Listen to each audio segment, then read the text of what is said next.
자, 오늘은 좀 더 구체적으로 여러분께 말씀을 드리려고 합니다. 바나바 사역은 새가족 정착 사역이거든요. 그래서 우리가 어떻게 하면 새가족을 교회에 정착시킬 수 있을까? 자, 그래서 오늘은 자꾸 제가 바나바 하는데 바나바는 누구냐? 성경 말씀 한번 사도행전 4장 말씀 한번 읽어볼까요? 4장이 아닌데 자, 한번 읽어볼까요? 14장인 것 같은데요. 구브로에서 난 레위족 사람이 있으니 이름은 요셉이라 사도들이 일컬어 바나바라 번역하면 위로의 아들이라 하니 그가 밭이 있음에 팔아 그 밭을 가지고 사도들의 발 앞에 두니라. 자, 바나바가 등장합니다. 바나바의 고향은 구브로, 지금의 키프로스 섬이에요. 나중에 사도 바울이 1차 선교 여행을 어디로 먼저 갑니까? 구브로로 먼저 가잖아요. 그 이유는 바나바가 그쪽 고향이기 때문에 바나바 영향을 받아서 구브로에 1차 선교를 먼저 갔던 겁니다. 그리고 그의 이름은 원래 이름은 요셉이에요. 그런데 이 원래 이름 내버려 두고 왜 이 사람이 바나바가 돼버렸는가? 이유는 사도들이 별명을 붙여준 겁니다. 근데 이 사도들이 별명을 붙여준 별명이 오히려 이 사람의 이름처럼 돼버렸어요. 그래서 성경에도 이 사람을 요셉이라 말하지 않고 요때만 요셉이라 사용하고 그 이후로는 계속 그를 바나바라 부릅니다. 왜냐하면 이 바나바의 이름의 뜻이 뭔가 하면 자, 이름의 뜻은 성격으로 이름의 뜻은 위로의 사람, 번역하면 위로의 아들이라 이렇게 나와 있잖아요. 그래서 이 바나바를 사도들이 가만히 살펴봤더니 이 사람이 가는 곳마다 싸웠던 두 사람이 화해하고 이 사람이 가는 곳마다 서로 화합하고 이 사람이 가면 분위기가 좋아지고 막 이러니까 너무 좋은 거예요. 왜냐하면 초대교회 때 사실 예루살렘 교회도 그렇지만 고린도 교회나 이런 교회들이 막 서로 싸우잖아요. 혼돈의 시대, 혼탁한 그런 시대에 바나바만 가면 그 교회가 서로 화해가 되고 친밀해지고 관계가 괜찮아지는 거예요. 그러니 사도들이 이 바나바를 보면서 위로의 아들이다. 그래서 바나바의 성격은 위로하는 사람이구나. 자, 상대방을 위로하려면 그의 성격은 또 어떤 사람이어야 될까요? 착한 사람이다.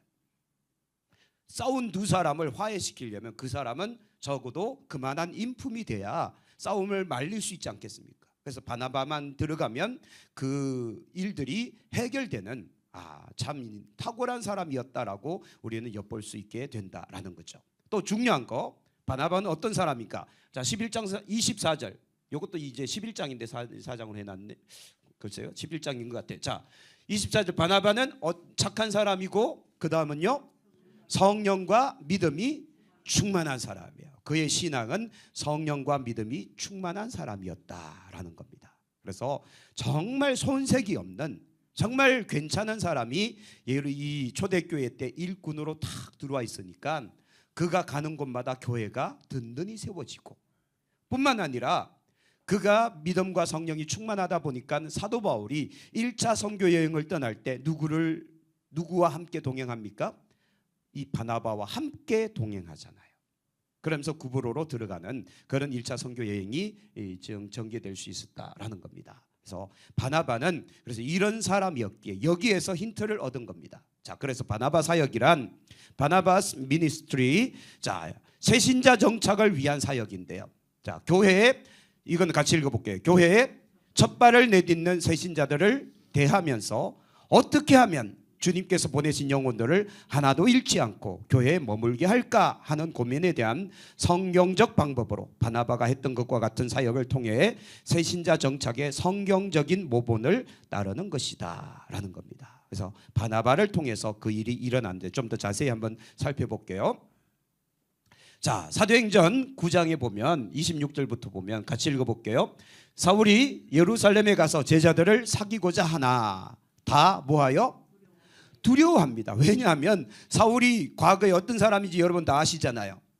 예수 믿는 사람들을 어떻게 했습니까? 핍박하고 감옥에 가두고 신고하고 그것도 모자라서 다메섹까지 올라가서 다메섹이 예루살렘에서 얼마나 먼지 아십니까? 말을 타고 가도 몇 날 며칠을 가야 되는 일주일을 가야 돼요. 그렇게 먼 거리까지도 가서 막 예수 믿는 사람 잡아다가 감옥에 가두려고 하는 거 보면 그 안에 유대교에 대한 어떤 열심, 열정 이게 대단했다는 걸 알 수 있지 않겠습니까? 그랬더니 그가 예수 믿었다고 하니 사람들이 믿겨져요, 안 믿겨져요? 안 믿겨진 겁니다. 야, 저거 구라다, 저거 거짓말이다, 저거 예수 믿는 척하면서 뭐 하려고 하는 거다? 예수 믿는 사람 잡아다가 감옥에 넣으려고 지금 거짓말 치는 거다. 예루살렘에 이런 소문이 쫙 퍼져버린 겁니다. 그러니 사도들과 그리고 수많은 예수 믿는 사람들이 이 사울을 인정할 리가 없지 않습니까? 자, 27절 한번 볼까요? 바나바가 데리고 사도들에게 갑니다. 그가 길에서 어떻게 주를 보았는지와 주께서 어떻게 말씀하신 것과 또 다메섹에서 그가 어떻게 예수의 이름으로 담대히 말하였는지를 전하니라. 사울이 직접 이야기해야 되는데 사람들이 안 믿으니까 바나바가 대신 설명해 주는 겁니다. 어떻게 예수님을 만났는지, 어떻게 구원받았는지, 어떻게 그가 사역했는지를 다 설명을 잘 해주니까, 자 28절, 사울이 제자들과 함께해서 예루살렘에서 출입하였다. 그래서 이 사울이 사도들과 함께 어울리는데 전혀 문제가 되지 않았고, 예루살렘 교회 성도들도 사울을 인정했다라는 겁니다. 그 역할을 바나바가 해줬다는 거예요. 그래서 바나바는 위로의 사람, 그리고 착한 사람, 믿음과 성령이 충만한 사람, 그 사람이 딱 들어가니까 이런 일들이 일어난 거예요. 만약에 끝까지 사도들이 사울을 인정하지 않았더라면, 예루살렘 교회가 그를 배척했더라면 어떻게 됐을까요? 사울이 바울이 못 됐을 겁니다. 그냥 끝났을 거예요. 그러나 바나바의 사역을 통해서 사울이 바울이 되고, 바울이 첫 해외 선교를 떠나게 되고, 그리고 1차, 2차, 3차, 4차 이르는 그 어마어마한 사역을 이룰 수 있는 계기가 되었다라는 거. 자, 그러므로 오늘 우리들도요, 우리의 교회 사역을 통해서 한 사람이 예수님을 만나고 구원받고 하나님의 백성이 돼서 이후에 그도 우리처럼 직분을 받아서 나중에 30년 뒤에 그가 권사가 되든 장로가 되면 얼마나 기분 좋겠습니까? 그리고 내가 구원한 그 사람이 전도해서 온 집안 식구들이 다 예수 믿게 되면 천국에서 여러분들의 상급이 쌓이는 거 아니겠습니까? 할렐루야. 그걸 기대하면서 우리가 이 사역을 해보자는 거죠. 그래서 전도는 못해도 교회에 들어온 사람은 놓치지는 말자. 근데 전도도 잘하고 교회에 들어온 사람도 놓치지 말고, 그러면 금상첨화 아니겠습니까? 자, 바나바 사역의 필요성 첫 번째, 세 가족이 교회를 떠난 것을 어떻게 한다고요? 막을 수 있다는 겁니다. 왜냐하면 교회의 모든 관심사를 그 사람에게 집중하니까 교회의 모든 사랑을 받고 있는데 그냥 나 이 교회 싫어하고 나가는 일이 별로 없다라는 겁니다. 자, 새신자나 새롭게 등록한 이들이 교회로 들어오긴 하는데 많은 경우 제대로 정착이 안 된다는 겁니다. 또 양육과 관리가 잘 되지 않아서 곧 교회를 떠나거나 장기적으로 결석하는 경우가 많다라는 겁니다. 우리 교회만 그런 것이 아니라 다른 교회들도 정착률이 많아야 한 50%, 적게 되면 한 30%에서 20%까지 떨어집니다. 그리고 평균은 5%에서 15%밖에 안 돼요. 전국적으로 정착률이 5%에서 15%. 이건 진짜 없는 겁니다. 10명이 와도 10명이 정착하는 경우가 거의 없다는 소리입니다. 그러니까 우리가요, 그중에 한두 명 정착시켜가지고 우리 전도 많이 했다 이렇게 하면 안 되지 않겠습니까? 적어도 한 10명 중에 6명은 정착시키면 이게 우리 교회 성장의 원동력이 되는 거 아니겠습니까? 자, 바나바의 사역은 예루살렘 교회 바나바처럼 새신자에게 뭘 하는 겁니까? 특별한 관심을 보이는 거예요. 그들을 돌봄으로써 새신자가 기존 교인과 뭘 맺고요? 유대관계를 맺는, 친밀감을 느끼는 거예요. 그리고 잘 정착할 때까지 도울 수 있도록 교인을 훈련하는 것이 바나바 사역이다라는 겁니다. 그래서 여러분 모두가 다 이제 사역자가 되는 거예요. 그리고 여러분들을 이제 오너로서 뭔가 이제 지시하는 건 새가족 부장님이 하는 거고요. 잘 보여야 돼요, 저분한테. 강연옥 권사님이 이제 새가족 부장이니까 이제 여러분들을 이렇게 지시할 때 잘 따라 주셔야 됩니다. 그래서 우리가 새가족의 정착을 위한 교회로 이제 탈바꿈되어 있어야 이제 올해도 몇 명이 등록하게 될지 모르지만 그들을 우리 교회 성도들로 만들 수 있지 않겠는가라는 겁니다. 두 번째, 새신자들의 신앙 성장에 필요하기 때문입니다. 왜냐하면 교회 처음 온 사람은요, 이제 막 예수 믿고 교회 온 사람은 성경도 어색해요. 신구약조차도 이게 구분이 안 되거든요. 그래서 예전에 한번 제가 마태복음 했더니 창세기에서 마태복음을 찾고 있는 거예요. 열심히 성경 제일 앞에서. 이건 당연한 거예요. 교회에 처음 왔는데 마태복음이 어디 있는지 어떻게 아냐고요. 그러면 옆에서 바나바 사역자가 마태복음 여기에 있습니다. 마태복음은 신약 성경의 제일 첫 페이지입니다. 뭐 이렇게 옆에 설명해 주면 10초 안에 찾을 거 아니에요. 근데 그걸 내버려 두니까 설교 내내 계속 뒤적이는 거예요. 못 찾으니까, 안 찾아지니까. 그리고 아무데나 펼쳐놓고 이렇게 있는 겁니다. 그리고 성경 막 이야기하면 뻘쭘하거든요. 이게 어색함이 10분 이상 지속되면 집에 가고 싶은 생각이 들어옵니다. 그럴 거 아니에요, 그죠? 예배 시간에 왔는데 어색해, 모든 것이 어색해. 그러면요, 괜히 교회에 왔다는 생각이 먼저 들어온다니까요. 그때 옆에서 누군가가 돌봐준다면 그 모든 불편함이 사라져 버리잖아요. 그렇죠? 자, 그래서 우리가 그들을 돌보는 게 굉장히 중요하고, 그렇게 해서 그들이 신앙생활을 잘할 수 있도록 적극적으로 지원해주고 도와주는 거. 그래야만 그 사람이 예수님을 만날 수 있는, 더 빨리 만날 수 있는 기회를 얻을 수 있게 된다라는 겁니다. 그래서 교회 처음 나온 사람은 믿음이 어리고 뭐 믿음이 없고 이런 문제가 아니잖아요. 그분은 아예 예수님이 없는 사람이니까. 그래서 마치 어린아이처럼, 영적 어린아이처럼 우리들이 잘 돌봐야 될 필요가 있다라는 겁니다. 세 번째, 기존 신자와의 교제와 은사 개발에 필요하기 때문에 이걸 해야 된다. 그래서 사실 우리는 예수님 보고 신앙생활을 한다 그러죠. 맞습니까? 아닐걸요. 우리도 사람 보고 신앙생활 할걸요. 그래서 꼭 이제 시험 들었다 하면 하나님께 시험 든 겁니까? 사람한테 시험 든 겁니까? 사람한테 시험 들잖아요. 그러면 교회를 나와요, 안 나와요? 우리가 예수님 바라보며 신앙생활 하면 교회를 나와야 돼요, 말아야 돼요? 그래도 나와야 되는데 보통 시험 들면 안 나오잖아요. 그렇죠? 그러면 이게 증명이 된 겁니다. 사람 보고 신앙생활 하고 있는 거요, 하나님 보고 신앙생활 하고 있는 거요? 사람 보고 신앙생활 하고 있다는 걸 증명해 버린 거예요. 자, 그러기 때문에 우리조차도 그런데 처음 나온 사람들은 하나님이 보이기를 합니까? 예수님 보이기를 하면 안 보이잖아요.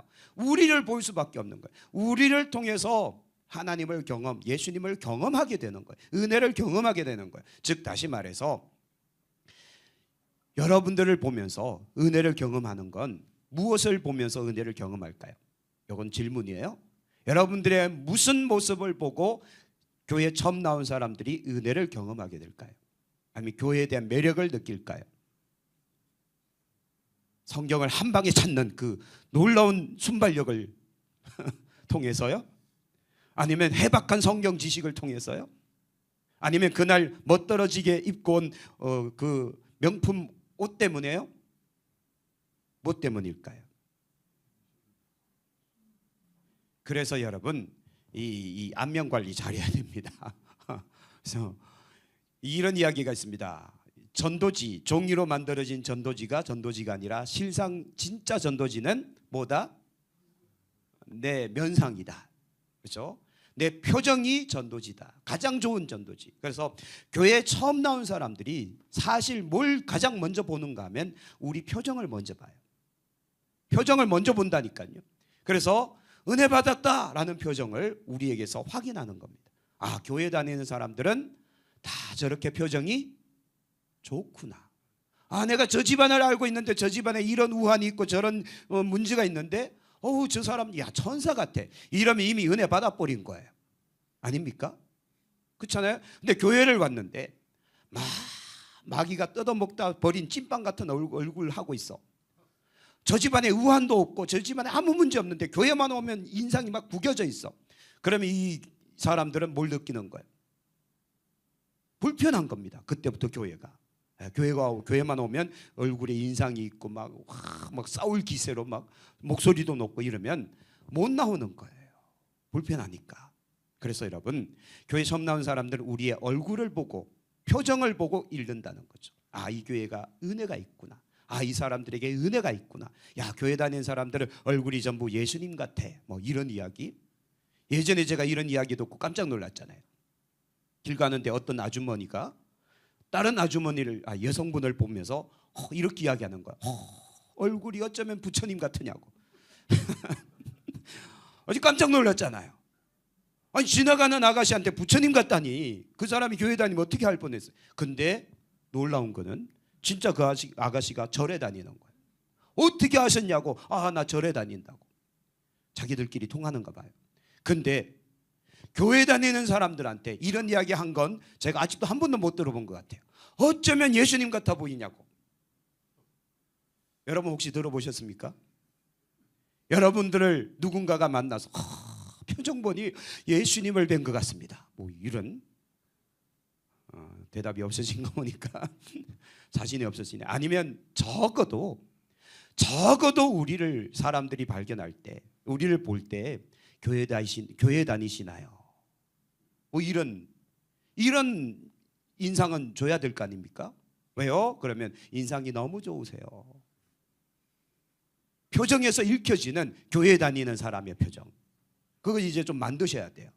그렇지 않겠습니까? 그래서 우리가 우리 자신을 만들어야 됩니다. 그냥 내가 교회만 다니는 걸로 끝나는 것이 아니라 이 안에 있는 은혜가 이렇게 올라와서 표정에서 다 꽃이 펴 있어야 된다니까요. 그래서 여성분들이 화장만 찍어 바르려고 하지 마시고 예수 십자가로 좀 바르세요.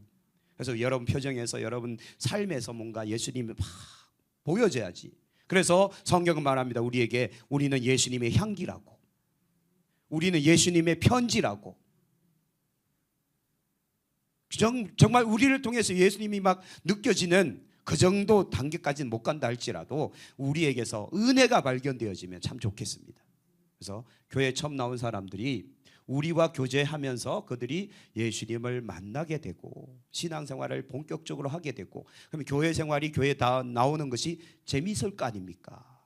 그러다가 예수님 만나서 구원받고 일꾼되고 그러면 얼마나 좋겠느냐라는 겁니다. 자, 바나바 사역의 성경적 배경은 아까 말씀드렸습니다. 성경에 나와 있는 바나바, 곧 요셉이라는 그 사람을 통해서 우리는 힌트를 얻었다. 자, 동그라미 첫 번째, 바나바는 교회에 들어온 사람을 만났다라는 거죠. 곧 사울이라는 청년이 예루살렘으로 왔을 때 그를 만난 겁니다.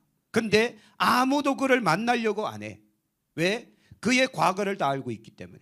과거에 예수 믿는 사람들을 핍박하고 감옥에 가두고 신고하고, 그리고 그 어느 순간도 예수 믿는 사람 잡아서 감옥에 가두겠다고 말 타고 다메섹으로 뛰어가던 그 청년인데, 저 사람을 뭘 믿고 우리가 만나느냐, 수상하다라고 생각할 때 바나바는 직접 사울을 만나러 간 겁니다. 대단한 사람이죠. 그리고 두 번째, 그 사람을 바나바는 찾아간 겁니다. 다른 사람들은 다 두려워할 때 바나바는 사울을 찾아간 겁니다. 세 번째, 바나바는 교회에 새로 들어오는 사람과 교제하는 일을 했다는 겁니다. 곧 사울을 만나서 그의 형편과 사정과 그의 모든 처지와 그의 구원받는 과정과 그리고 다메섹에서 일어났던 사건들 전부를 상세하게 듣고는 이해를 해버린 거예요. 아, 이 사람이 이런 경험이 있었구나. 아, 이래서 예루살렘 교회로 왔구나. 바나바가 그 모든 사실들을 듣고 이해를 하니까 그 다음 사역으로 넘어갈 수 있는 거예요. 그 다음 사역이 뭔가 하면 바나바는 교회에 새로운 사람의 형편을 잘 듣고, 방금 이야기했네요. 그 다음은 교회에 새로운 사람에게 중요한 사람들을 소개합니다. 곧 사도들을 먼저 소개해 주잖아요. 예루살렘 교회 지도자들을 먼저 소개하지 않습니까? 그리고 수많은 교회 성도들을 소개하는 일을 했다는 겁니다. 또 사울을 대변하여 그를 이야기했다라는 거고, 그 다음 바나바는 교회에 새로운 사람을 멀리하는 사람들, 멀리하는 사람들 사이에서 화목하게 하는 일을 했다. 그래서 두려움으로 믿지 않았던 성도들에게 사울을 잘 소개해서 아니다, 이 사람은 이제 예수님을 만난 것이 맞다, 확실하다라고 변호를 해줬다라는 겁니다. 그리고 또 바나바는 교회의 새로운 사람으로 하여금 주의 일을 감당하도록 길을 열어줍니다. 그래서 나중에 이 바나바가 안디옥 교회 교사로 가거든요. 그때 이 바나바가 이 사도 바울이 다수에 있을 때 그를 데리고 내려옵니다. 그를 데리고 내려와서 둘이 같이 안디옥 교회에서 교사의 역할을 감당을 해요. 그래서 1년 동안 안디옥 교회에 있으면서 많은 사람들을 가르쳐서, 자 밑에 나와 있죠. 사울과 함께 안디옥 교회 교사가 되어 큰 무리를 가르쳤더니 안디옥 교회에서 비로소 무슨 호칭이 생겼는가 하면 그리스도인이다라는 호칭이 발생합니다. 바나바와 사울이 얼마나 열심을 다해서 1년 동안이나 안디옥 성도들을 가르쳤으면 그 안디옥 교회에서 엄청난 부흥이 일어나 버린 겁니다. 숫자적 부흥만 일어난 것이 아니라 영적 갱신이 일어나 버린 거예요.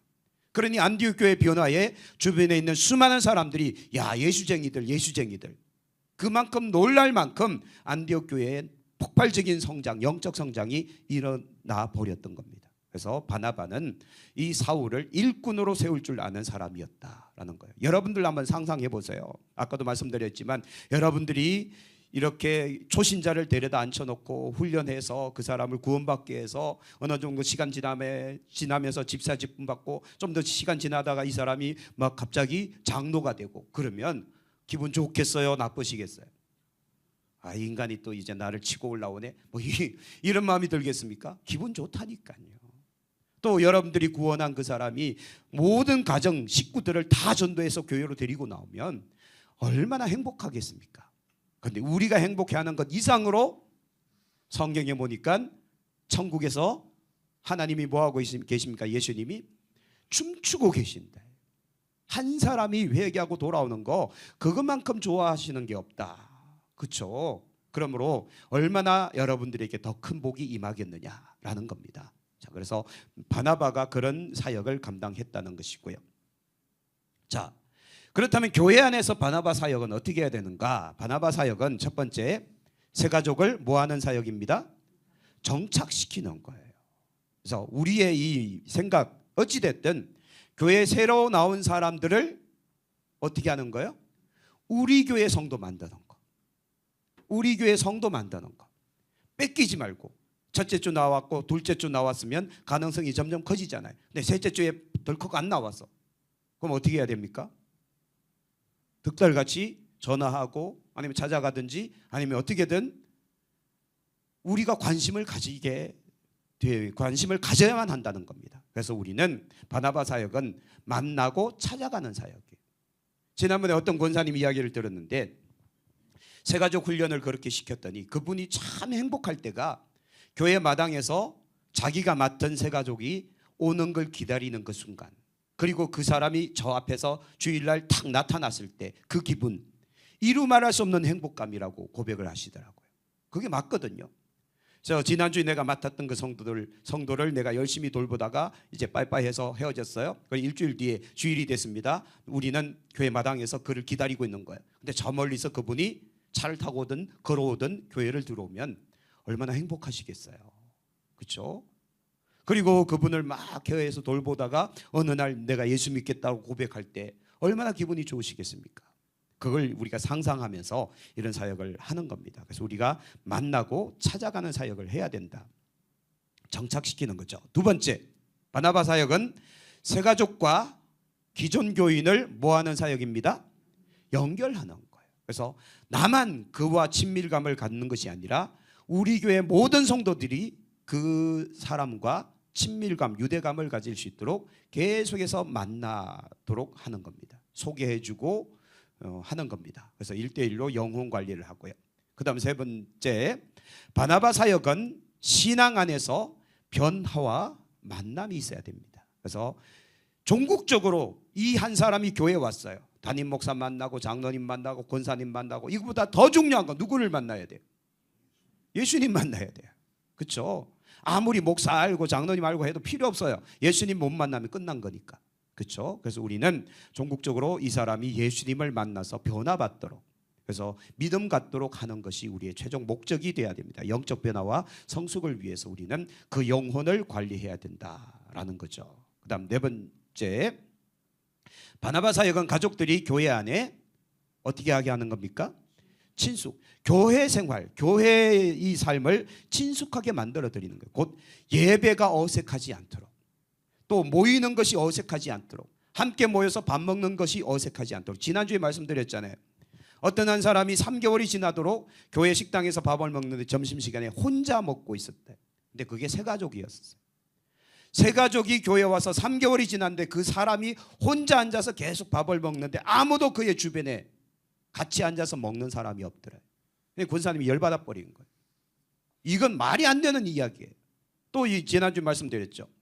3년이나 같이 신앙생활을 했는데 3년이면 짧은 시간 아니거든요. 그리고 성도 수가 겨우 50여 명밖에 채 되지도 않는 그 작은 교회에서 3년이나 같이 신앙생활하고 같이 밥 먹고 같이 뭐 행사하고 했는데 그 사람이 누군지 몰라. 이름을 몰라. 이거는 누가 문제예요? 세 가족이 문제예요? 그 집사님이 문제예요? 그 집사님이 정신 나간 거죠. 이거는 교회 일에 아예 관심이 없었던 거예요. 교회 누가 나오든 누가 뭐 가든 전혀 상관없이 오로지 내 신앙생활만 한 거예요. 그런데 이거는 죄송해요. 이건 신앙생활이 아니라 종교생활하고 있는 거예요. 예수님하고 상관없는 인생입니다. 어쩌면 구원도 없을 수 있어요. 왜요? 구원받았으면 그럴 수가 없거든요. 관심 갖게 돼 있어요. 십자가 은혜가 어떤 사랑인지 알면 내가 그 한 영혼에 대해서 관심을 가지게 될 수밖에 없습니다. 그런데 3년 동안이나 함께 신앙생활을 하는데 그 사람이 이름조차도 모른다? 문제가 심각한 겁니다. 우리 안에는 그런 사람 없기를 바랍니다. 그렇죠? 그래서 우리는 매주마다 그 사람을 만나는 거예요. 언제까지요? 구원받고 교회 일꾼 될 때까지. 그래서 이 사람 막 내쫓아도 막 눈물로 교회에 나와야 된다고 할 때까지 우리는 관계 맺음을 해야 된다는 거죠. 자, 그다음 5번째, 바나바 사역은 새 가족을 교육하는 사역이 아니라 뭐 하는 겁니다? 교회를 안내하는 사역이에요. 내가 그를 데려다가 막 가르치고 이게 아니에요. 그를 안내해 주는 겁니다. 가장 편안하게 안내를 해주면서 교회 생활은 이렇게 하는 겁니다라고 우리가 설명해 드리는 거예요. 교육이 아닌 교제, 만남인 거예요. 만나서 사귀는 겁니다. 그리고 목적은 정착이 돼야 돼요. 어찌됐든 우리 교회에 출석하는, 그리고 우리 교회 성도가 되고, 그리고 우리 교회 일꾼이 되도록 만드는 거, 그걸 우리가 염두에 두고 있어야 된다라는 겁니다. 그러면 이제 여러분, 새로 교회에 오는 누군가가 있을 때 관심이 가게 돼 있겠죠. 근데 제가 우려하는 것 중에 한 가지, 새가족 부장님께서 오라고 할까봐, 부를까봐 겁이 나는, 벌써 그런 사람 있으십니까? 아니, 부담이 돼요. 나한테 시키지 말라고. 나랑 같은 연령대에 김 집사 있는데 저 인간한테 시키죠. 그렇게 하시면 야단 맞습니다. 하나님께서 그냥 안 두실 거잖아요. 그죠? 우리가 한 영혼을 우리가 맡는다는 건 그 영혼을 죽음에서 살리는 거예요. 그 영혼을, 이 지옥 갈 영혼을 천국으로 인도하는 거예요. 그것보다 더 중요한 사역이 교회 사역 중에 뭐가 있습니까? 아까도 말씀드렸지만 성가대에 앉아있다가도 부르면 나가셔야 돼요. 그날 성가대 못하는 한이 있어도 나가셔서 그 영혼을 돌보고 계셔야 돼요. 그거만큼 중요한 사역이 교회, 아니 내 인생 가운데 없다라고 보셔야 됩니다. 맞거든요. 맞잖아요. 오늘 나에게 맡겨주신 한 영혼을 내가 책임지리라 라는 생각 가지고 우리는 이 사역들을 감당해야 된다라는 겁니다. 그래서 6번째, 바나바 사역은 교회를 관심과 그다음요 사랑의 분위기로 바꾸는 사역이다. 그래서 교회에 처음 나온 사람이 교회에 관심 갖기 시작하고 또 사랑의 이 테두리 안으로 들어와서 함께 사랑을 나누는 그런 관계까지 나가도록 만들어주는 거예요. 그래서 매주 3사람 이상을 소개하고 가르치고 통성명하게 만드는 겁니다. 관계를 맺게 만들어 드리는 거예요. 그래서 우리가 그를 부르는 것처럼 그도 우리를 이름 알고 직분 알고 부를 수 있도록 그렇게 만들어주면 얼마나 좋겠는가라는 겁니다. 또 바나바 사역은 교회에 숨어있는 일꾼을 찾아내어 교회가 필요로 하는 일꾼 개발 사역입니다. 그래서 혹시나 여러분 교회 처음 나온 사람인데 어느 날 은혜 받고 저도 뭔가 일을 맡겨주십시오, 일 좀 하겠습니다 하면 갑자기 일꾼 하나 생긴 거 아닙니까? 근데 이 사람이 어마어마한 실력을 갖고 있어. 그러면요 교회는 큰 일꾼 하나 얻는 거예요. 제가 여러분 모르는 비밀을 하나 말씀드릴게요. 우리 문재익 성도님이 대학 교수로만 알고 계시잖아요. 아마 제 또래에 있는 사람들은 다 알 거예요. 성문 기본 영어, 성문 종합 영어. 이분이 수십 년간 성문 기본과 성문 종합 영어를 가르치셨던 강사예요. 그래서 아마 우리 시대 사람은 이분이 강의하는 거 아마 한두 번은 다 보셨을 거예요. 제가 그분 집에 가서 성문 기본 영어 교재를 봤는데 제일 밑에 이제 책을 이렇게 들고 가르치니까 요만큼이 없어요. 다 달아서. 요 밑에가 다 헤어져서 없는 거예요, 책이. 그러면 그 책만 수십 년을 요걸 들고 가르쳤는데 이분이 성문 기본 영어 전체를 다 외우고 계신데 책 없이도 칠판에 그걸 1과부터 끝까지 다 가르칠 수 있는, 지금도 그렇게 탁월하답니다. 그래서 지금도 애들 모아놓으면 성문 영어 문법에 대해서는 처음부터 끝까지 그냥 가르친다는 거죠. 놀랬죠? 그냥 단순한 대학 교수가 아니라 이분은요 영어의 도사예요. 도사라는 말이 어울리지 않는다. 참, 영어에 탁월한 분이에요. 그런 분이 지금 여기 시골에서 살고 계신다니까요. 그러니까 여러분들 이런 사람을 좀 우리가 교회 일꾼으로 세워놓으면 다음 세대 아이들에게 얼마나 큰 도전이 되겠습니까? 아이들 데려다가 영어 특강해서 다 10분 만에 영어 100점 올리기 막 이런 거 하면 얼마나 좋겠습니까? 관심이 없나 보다. 아이들한테 뭐 한 달 동안 좀 이제 특별 과외해서 영어 성적 20짜리를 80점으로 올려주세요 하면 제가 볼 때 할 수 있는 것 같아요. 저분은 다 꿰고 있는 거니까. 이런 인재를 우리가 좀 활용해야 되지 않겠습니까? 그렇죠? 그러려면 일단 먼저 그분에게 신앙이 먼저 들어가야 되잖아요. 예수님을 먼저 만나야 그분도 그런 일을 하고 싶고 또 해도 기분 좋게 하고 뭐 이렇게 되는 거 아니겠습니까? 그래서 교회 일꾼을 찾아내는 사역이에요. 또 새가족들을 위해 우리는 열심히 기도하고 사랑과 관심과 친절을 베풀어야 된다라는 겁니다. 자, 그다음 8번째, 바나바 사역은 새가족 정착에 모든 성도가 책임지고 일하는 교회 부흥 운동이 된다라는 겁니다. 그래서 우리는 관심 있고 없고의 그런 사람이 있는 것이 아니라 여러분 전체가 다 함께 움직이는 거예요. 그래서 제가 바라는 소망하는 것 중에 한 가지가 뭔가 하면 1:1 매칭이 다 돼서 노는 사람 한 사람도 없는 그런 교회 되면 좋겠다. 이게 무슨 의미인지 아시는가 모르겠어요. 여기에 대충 우리가 한 25명 앉아 있다면 새가족이 25명이 와 있는 거예요. 그럼 여러분 한 명한테 전부 새가족이 한 명씩 붙어 있는 거예요. 그럼 우리는 지금 교회가 배가 된 거예요. 맞죠? 지금 숫자보다 2배로 늘어나 있는 거예요. 한 명당 한 사람씩 붙어 있으니까. 그러면요 우리 교회 3년 뒤면 한 200명 됩니다. 아멘이 없어. 그렇게 되면 200명 그냥 넘어간다니까요. 왜? 계속 배가 되는데 배가란 2, 4, 8, 16 이렇게 되는 게 배가 운동 아닙니까? 그렇잖아요. 그러니까 이게 기하급수적으로 늘어나 버리는 거예요. 찔끔찔끔 10명 왔다가 2명 왔다 이게 아니라 숫자가요 급격하게 늘어난 겁니다. 그러면 200명이나 300명 되는 건 시간 문제인 거예요. 그러려면 우리가 준비되어 있어야 됩니다. 내가 준비되어 있어야 됩니다. 올해 우리에게 주신 하나님의 말씀은 귀 쓰는 그릇이 되라. 준비하라는 소리잖아요. 우리가 준비해 있으면 하나님은 영혼을 붙여주시고 우리가 다 준비되어 있으면 그 영혼을 책임지게 만들고 그러면 그 한 사람을 내가 돌보다 보면 그 한 사람이 물어오고 또 한 사람이 물어오고 또 한 사람 물어오고 여러분들이 전도 대상자가 많을까요? 이제 막 전도받은 그 사람이 전도 대상자가 많을까요? 이거는요 기본 중에 기본인 거예요. 여러분들은 살 만큼 살다 보니까 전도 대상자가 없어. 그렇잖아요. 다 예수 믿는 사람들이야. 주변의 친구들이. 안 그래요? 제가요 그래요. 제가요 이제 고등학교 때부터 지금 신학 다니면서 이렇게 해서 목사가 되다 보니까 제 주변에 전부 뭐 하는 사람밖에 없어요. 맨날 전화 오고 뭐 야 누구야 하는데 제가 전화 통하는 사람은 죄다 누구예요? 죄다 목사야. 안 믿는 사람이 저한테 전화하는 경우는 진짜 없어요. 또 안 믿는 친구들한테 전화할 경우가 거의 없어요. 왜?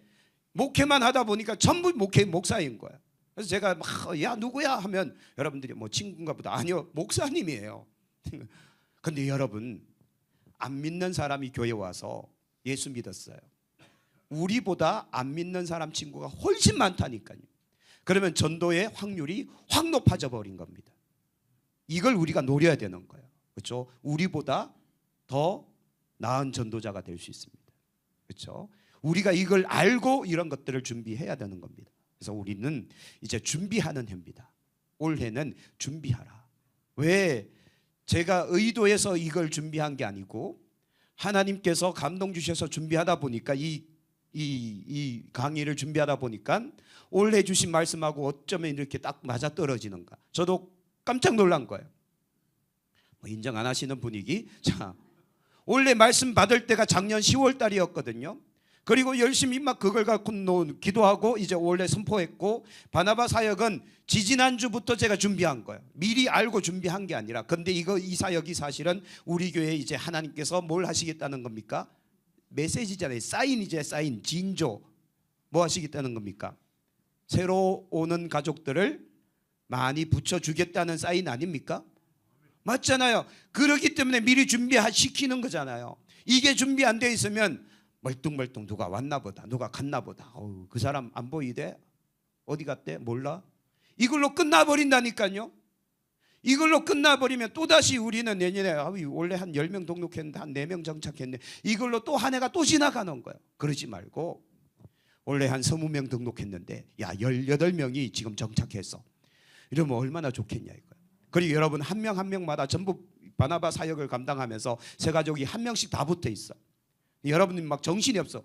성가대를 없애버리는 경우가 생기더라도 바나바 사역이 활성화돼야 돼요. 그게 더 중요한 거니까. 그냥 아예 장로 권사 직분 다 떼버리고 이 한 사람을 내가 책임지리라 그런 마음 가지고 여러분 돌보셔야 됩니다. 그렇게 되면 다시 말씀드릴게요. 200명 그냥 넘어가 버립니다. 건축 새로 해야 됩니다. 그러면 그게 문제가 아니라 사실 하나님께서 우리에게 영혼을 붙여주신다는 소리잖아요. 그렇게 한번 잘 감당해 봅시다. 할렐루야. 자, 바나바 사역의 결과 새가족 교회 정착률이 높아질 것이고 당연한 거고요.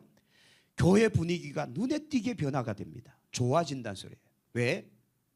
왜냐하면 아까 이야기했잖아요. 우리가 언어를 이야기할 때마다 맨날 칭찬하고 축복하고 격려하고 신앙 이야기하고 간증하고 은혜 이야기하고 막 자랑하는데 싫은 소리 하는 사람이 없잖아요.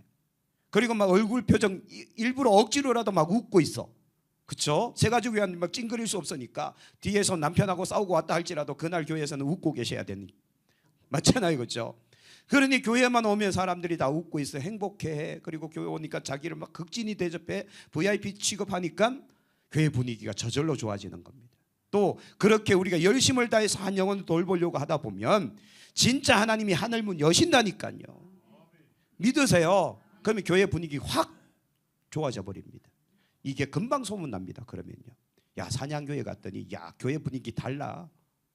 근데 이미 소문 났잖아요. 그죠?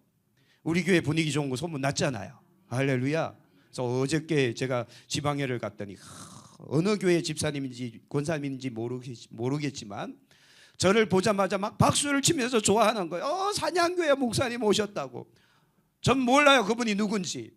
근데 그분은 저를 너무 좋아하는 거예요. 그러더니 저한테 오더니 전 여기 와서 처음 들었어요. 목사님 팬이에요. 그러는 거예요. 팬이 생겼습니다. 그래서 우리 교회가 이미 좋은 소문이 쫙 나고 있습니다. 여러분들 이 활동을 통해서 우리 교회가 그런 소문이 나면 죄송한 이야기지만 방황하는 영혼들, 교회에 정착하지 못하거나 아니면 신앙의 영적인 시험이 들어서 방황하는 사람들 어디 먼저 찾아갈까요? 그렇죠. 어찌됐든 우리가 그분들을 살려야 되니까. 세 번째, 모든 성도가 뭘 갖는다고요? 목자의 마음과 사명을 가지게 된다는 겁니다. 목자의 마음. 여러분 이거 아십니까? 하나님께서 왜 들판에서 양을 치는 다윗을 선택하셔서 머리에 기름 붓고 이스라엘의 왕이 되게 만드셨을까요? 사실 별 볼 일 없는 사람이거든요. 아버지 이새가 사무엘이 갑자기 들이닥쳤을 때 아들들 다 데리고 오시오 그랬더니 다윗은 어떻게 합니까? 안 데리고 오잖아요. 못 데려온 걸까요? 안 데려온 걸까요? 안 데려온 거예요. 왜? 별 볼 일 없으니까. 자기들 눈에도 다윗은 별 볼 일 없는 인간이야. 아직도 어리고 얘는 뭐 내버려도 이런 취급받았던 다윗이에요. 근데 하나님은 다른 아들들에게 관심이 없다니까요. 누구에게 관심이 있어요? 다윗한테 관심이 있어요. 왜 그랬을까요? 하나님은 왜 다윗한테 관심이 있었을까요? 이 비밀을 아셔야 돼요. 이걸 알면 우리가요 정말 놀라운 일들을 일으킬 수 있다니까요. 하나님은 왜 다윗에게 관심을 가지셨을까? 그 탁월한 그 능력 많은 사무엘조차도 큰형 제 장남 엘리압에게 막 현혹돼서 야 과연 이 사람 막 이러고 있을 때 하나님은 아니야 나 그를 버렸어 이렇게 이야기하잖아요. 왜 하나님은 다윗에게 관심을 갖고 계셨을까? 나중에 다윗의 고백을 들어보면 알아요. 사울 왕 앞에 섰을 때 다윗이 뭐라고 이야기합니까? 내가 아버지의 양을 칠 때에 이야기하잖아요. 그 사연 아시죠? 알면 고개라도 끄덕거려 주세요. 자, 아버지 양을 칠 때에 곰과 사자가 나타나서 아버지의 양새끼를 움켜가면 어떻게 하였나이다? 36개 주랭랑을 쳤나이다? 아니잖아요. 내가 달려가서 곰과 사자의 이빨과 발톱에서 아버지의 새끼 양을 되찾아왔나이다. 목숨 걸고 양 한 마리를 지켰다는 소리예요. 하나님은요 이걸 굉장히 귀하게 여기신 거예요. 곧 목자의 심정을 알고 있는 겁니다. 다윗은 목자, 양 한 마리의 새끼 양 한 마리에 목숨을 걸 정도면 내 백성 어린 양도 맡겨도 되겠다. 이 사실이잖아요. 그러니까 하나님께서 이스라엘을 맡겨버리잖아요. 이걸 우리가 알고 있어야 됩니다. 그렇다면 내가 한 영혼을 귀히 여기는 마음을 품을 수 있다면 하나님은 뭘 맡기실까요? 그렇죠? 온갖 부귀영화 모든 걸 우리에게 맡기실 뿐만 아니라 온 열방을 우리에게 맡기실 수 있다는 거죠. 할렐루야. 그러면 여러분 쓰임 받는 겁니다. 이제부터 먼저 시작점은 이게 돼야 돼요. 한 영혼을 한 어린 양새끼 한 마리를 다루는 다윗의 마음처럼 목자의 심정을 가지고 우리가 사명을 감당하는, 그때 하나님은 우리를 눈여겨보신다라는 거. 그래서 관심 없어 하지 말고 이제는 관심을 좀 가지셔야 돼요. 네 번째, 교회 안에 움직이지 않던 사람들이 일하게 되는 변화가 일어납니다. 그래서 강연옥 권사님이 성격이 좀 강한 분이거든요. 아시죠? 이 집사 이리 와! 그러면 가셔야 돼요. 안 갔다가는 맞습니다. 자, 이제부터 세가족 부장님의 권력이 막강해지는 겁니다. 그래서 와서 이 사람을 좀 돌봐주세요. 그러면 여러분께서 그렇게 협력을 좀 해주시면 교회에서 일하지 않던, 그리고 무관심하게 나 몰라라 하고 있던 사람들도 이리 와 좀 해. 그러면 일을 하게 되면서 변화가 일어나게 되는 겁니다. 그래서 우리 교회 노는 사람 한 명 없이 전부 다 1:1 매칭이 되는 그날까지. 그래서 배가 운동을 지금 하는 겁니다. 자, 다섯 번째, 숨어있던 은사들이 막 발굴돼요. 왜냐하면 그렇게 활동하다 보면 나도 모르게 뭔가 은사가 막 일어나거든요. 하나님께서도 은사를 막 부어주시거든요. 믿으세요. 일하는 사람에게 하나님은 능력 주시는 것이지 일하지 않고 가만히 있는 사람에게 어느 날 은사가 임하는 건 절대 없습니다. 기도하는 사람이 방언이 터지는 것이지 방언 주시면 기도할게 이건 절대 없습니다. 아시겠습니까? 기도하다 보면 방언이 터지는 거, 일하다 보면 은사가 임하는 거예요. 그래서 은사들이 막 발굴되고 교회를 부흥시키는 일꾼들이 일하기 시작하는 겁니다. 우리는 전교인이 일하기 시작하는 그런 교회, 또 지역사회에 좋은 이미지를 전달할 수 있습니다. 이런 분위기가 금방 소문나버립니다. 그러면 지역사회가 야 사냥교회 좋은 교회, 또 우리가 그만한 대사회적 역할들을 하면 될 것 아니겠습니까? 자, 마지막 성경 구절 한번 볼게요. 우리가 그를 전파하여 각 사람을 권하고 모든 지혜로 각 사람을 가르치면 각 사람을 그리스도 안에서 완전한 자로 세우려 합니다. 우리가요 한 사람을 주님 안에서 완전한 자로 세우는 거예요.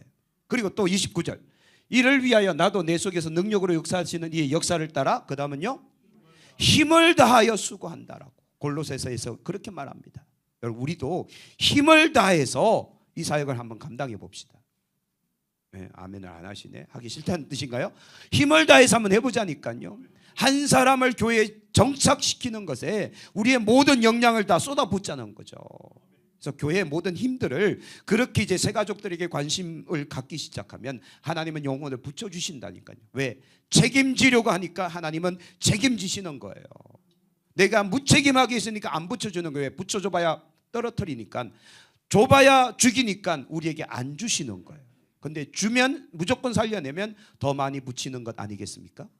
이 원리를 우리가 알고 있어야 됩니다. 그래서 교회는 하나님의 교회잖아요. 영혼이 붙고 나가고는 하나님의 뜻 안에 있거든요. 그래서 우리가 준비만 돼 있으면 하나님은 영혼을 보내주십니다. 준비가 안 돼 있으니까 안 보내주시는 거예요. 왜요? 줘봐야 떨어뜨리니까, 줘봐야 죽여버리니까. 그래서는 안 되지 않겠습니까? 그래서 힘을 다하여 우리가 수고해서 그리스도 안에서 완전한 자로 세울 수 있는 사역이 되기를 소망합니다. 자, 그리하여 온 유대와 갈릴리와 사마리아 교회가 평안하여, 결과입니다. 주를 경외함과 성령의 위로로 진행하여 수가 더 많아지더라. 부흥은 당연한 결과고, 또 만남의 안디옥에 데리고 와서 둘이 교회 1년간 큰 무리를 가르치고 제자들이 안디옥에서 비로소 그리스도인이라 교회가 소문이 나는 겁니다. 지역사회를 완전 뒤집어 엎을 만큼 큰 영향력을 미치는 교회가 되었다더라. 뭐 이겁니다. 이게 전설이 아니잖아요. 성경에 기록되어 있는 말씀이고 우리 교회의 미래 아닙니까? 이런들 마음을 좀 크게 하셔야 되는데, 우리 교회의 미래 아닙니까? 숫자가 늘어날 뿐만 아니라 좋은 소문나는 교회, 그런 교회 한번 만들어 보길 소망합니다. 이제 마지막, 자, 새신자 정착 10계명 10가지 좀 우리가 기억합시다. 첫 번째는 같이 읽어볼게요. 교회를 위로, 칭찬, 화목이 가득한 분위기로 만들자. 그래서 교회에서는 절대 큰 소리 내지 말고 막 욕두문자 쓰지 말고 막 네가 뭐네 내가 뭐 이거 하지 말고 칭찬하고 격려하고 은혜 받은 거 나누고 간증하고 막 이런 거 이거 해야 됩니다. 의무적으로. 그리고 인상도 이렇게 늘 귀에 걸고 다니시고 뒤에 남편하고 싸웠다 할지라도 여기서는 웃고 있자라는 거. 두 번째, 예배 후 몇 분 동안요? 10분 동안 새신자를 절대 혼자 있게 만들지 마라. 왜냐하면 아까 말씀드렸습니다. 어색함이 10분 이상 지속되다 보면 그 사람은 다음 주에 안 나온다. 성경책 에스겔 찾자 그러는데 못 찾아. 새 가족들은 절대 못 찾거든요. 에스겔이 겔로 돼 있는지 누가 알겠습니까? 그래요? 누가 옆에서 가르쳐 주거나 아니면 페이지를 찾자 해도 못 찾거든요. 자, 그러기에 어색함이 지속되지 않도록 얼른 옆에 붙어서 도와주는 그런 일들을 해야 되는 것이고요. 밥 먹을 때도 절대 혼자 먹게 하지 마라. 옆에 같이 붙고 앞에서 마주보고 앉아서 좌우리에서 앞에서 막 그렇게 계속해서 우리가 관심을 갖게 되면 사람들은요 교회에 마음을 두게 되어 있습니다. 세 번째, 가슴의 사람, 따뜻한 마음을 가진 사람이 새신자를 만나게 해야 됩니다. 그래서 막 좀 성격이 과격하고 막 이상한 소리 막 하는 사람 같이 붙여놨다가는 같이 죽습니다. 그렇죠? 그래서 새가족 부장님은 우리 성격을 다 파악하고 계셔야 돼요. 저 인간은 성격이 욕할 뻔했다.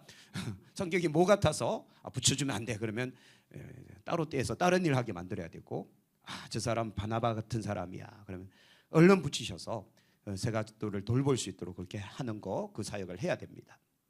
또 우리가 어찌됐든 예수님 안에서 변화받은 인격들이잖아요. 그래서 정말 예수님을 이야기할 수 있는 우리가 되면 좋겠고요. 네 번째, 새가족보다 사역자가 먼저 변해야 돼요. 우리가 먼저 변해야 된다니. 이 사람 예수 믿게 해야지 이게 아니라 내가 먼저 내 안에 예수님이 있어버리면 이게 전달되게 돼 있습니다. 내가 먼저 은혜가 있으면 은혜가 전달되게 돼 있다니까요. 그래서 내가 먼저 변화됩시다. 다섯 번째, 새신자와 교인을 연결하는 중보자가 되라는 거예요. 열심히 소개하는 거예요. 열심히 소개하는 겁니다. 아시겠죠? 자, 그래서 우리 가운데 그 사람이 우리를 모르는 사람이 없도록 만들어주자 이겁니다. 여섯 번째, 공감대를 갖는 사람과 1대1로 짝지어라. 아까 말씀드렸습니다. 이 사람이 연령대가 얼마이고 남성이냐 여성이냐, 사는 동네가 어디냐, 뭐 이런 거 있잖아요. 그걸 다 파악해서 정보를 전달해 주는 겁니다. 그리고 공감대를 갖도록 이야기를 해주는 겁니다. 일곱 번째, 매주 3명의 교인을 소개하고. 여덟 번째, 새신자 앞에서 교회와 목사를 자랑하자. 아홉 번째, 새신자를 환영하는 별도 공간이 마련되어 있어야 됩니다. 그런데 아쉽게도 아직 우리 교회는 그런 별도 공간을 만들지 못했지만 이제 조금씩 이제 준비해서 어찌됐든 새 가족들을 환영할 수 있는 공간이든 뭐 그런 공간을 좀 마련되면 좋겠습니다. 마지막 열 번째, 교회적으로 새신자 정착 사역에 비중을 둬야 됩니다. 그래서 이제 우리 교회의 모든 역량을 새 가족들을 모셔오고 그들을 정착시키는데 이제 쏟아붓자라는 겁니다. 할렐루야. 우리끼리 먹고 마시고 즐기는 것에 막 쏟아붓는 것이 아니라 새 가족 정착을 위해서 우리는 교회의 모든 시스템을 바꿔야 됩니다. 그래서 이제부터 교회는 몇 가지 큰 프로젝트를 가지고 이제 나갈 겁니다. 그래서 상반기 1월부터 8월까지는 상반기는 교육과 그리고 새가족 정착에 교회의 모든 힘을 다 쏟아부을 겁니다. 아시겠죠? 9월부터 12월 말 또는 1월까지는 뭘 하는가 하면 선교에 교회의 모든 역량을 쏟아부을 겁니다. 그러면 교회 사역이 단순해집니다. 상반기는 열심히 공부하고 열심히 새가족들 정착하는 시스템으로 교회를 만들고, 하반기는 가을부터 겨울까지는 열심히 선교 준비하고 또 미자립교회 선교하고 이런 선교에 모든 역량을 쏟아붓고, 그러면서 우리 교회가 이제 성장하는 교회로 만드는 그런 사역을 할 예정이니까요. 여러분 한번 같이 한번 해봅시다.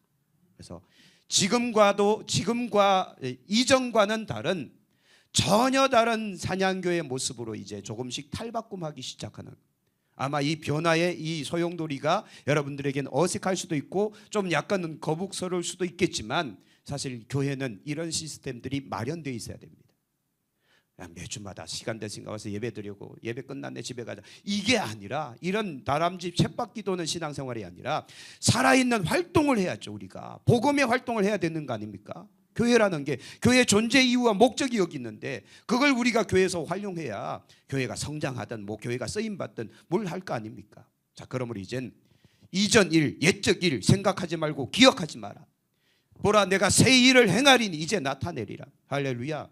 주님께서 일을 하겠다 했으면 우리도 일을 해야죠. 그러려면 준비해서 쓰임받는 교회가 되어야 되지 않겠습니까?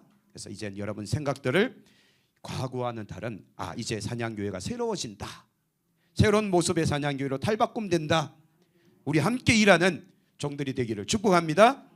네, 기도하겠습니다. 하나님 감사합니다. 귀 쓰는 그릇이 되라 우리에게 말씀하셨고 이제 이 그릇이 되기 위하여 우리를 준비시켜 주시니 감사합니다.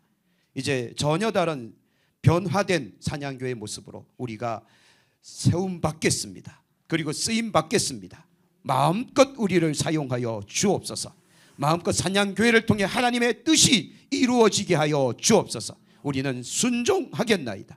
함께 이 사역을 만들어가는 공동체가 되겠나이다. 우리를 사용하여 주옵소서. 감사하며 우리 주 예수님 이름으로 기도합니다.